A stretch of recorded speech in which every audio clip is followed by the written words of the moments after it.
ভিডিওটা ছাড়তে অনেকটাই দেরি হয়ে গেল, তার জন্য অনেক অনেক দুঃখিত বন্ধুরা। তোমরা তো অনেকেই জানো আমি ভিডিও অলরেডি পোস্ট করেছি। একটা দাদাভাইয়ের জন্মদিন, সেই উপলক্ষে আমাদেরকে নেমন্তন্ন করেছে, আর আমার ঘরের একদম পাশে, মানে কি বলবো, একদম কাছাকাছি। তো সেই জন্য দেখো দুপুরবেলা খাওয়া দাওয়া করেছি সবাই একসাথে। তো দুপুরবেলা হয়েছিল ডাল, তার সাথে আলু, ধনেপাতা, টমেটো দিয়ে একটা মানে সুন্দর চচ্চড়ি টাইপের, আর তার সাথে ছিল মুরগির মাংস কষা।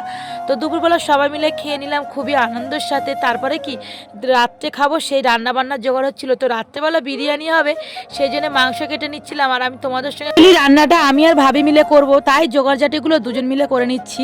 তো এদিকে গ্যাসেতে আমরা আলু বসিয়ে দিয়েছি, দিয়ে মাংস কেটে তারপরে যা যা কাজ আছে সমস্ত কাজগুলো করে নেব। সবর সবর করে নিচ্ছি, কারণ সন্ধ্যাবেলা একটু আনন্দ করব। বক্স চলছে, বুঝতেই তো পারছে, বক্স চললে অটোমেটিক মনে হয় একটু নাচা কোদা করি। যাই হোক, আমি এনজয় করতে পছন্দ করি, আমার মন ফ্রি, আর সেই হিসাবে ফ্রি মানুষদের সঙ্গে আমি ঘুরতেও পছন্দ করি। যাই হোক, সব কিছু কেটে নেওয়ার পরে এইদিকে দেখো আমি ফলগুলো কেটে নিচ্ছিলাম। কিছু কিছু হিংসুটি মেয়ে ছেলে আছে যারা অন্যের সুখ দেখতে পারে না বন্ধুরা। আসল কথা, তারা নিজেকে জ্ঞানী বলে, আসল কথা কি বলে, তারা তো হলো ভয়ঙ্করী জ্ঞানী। তারা নিজের বাচ্চাদের নিয়ে জন্মদিন পালন করছে, আবার লোককে উপদেশ দেয় যে জন্মদিন করতে নেই, এই নেই সেই নেই। আসল কথা কি বলো তো, আনন্দ করার কিন্তু কোনো বয়স থাকে না। তোমার মনে হলে তুমি আনন্দ করতে পারো।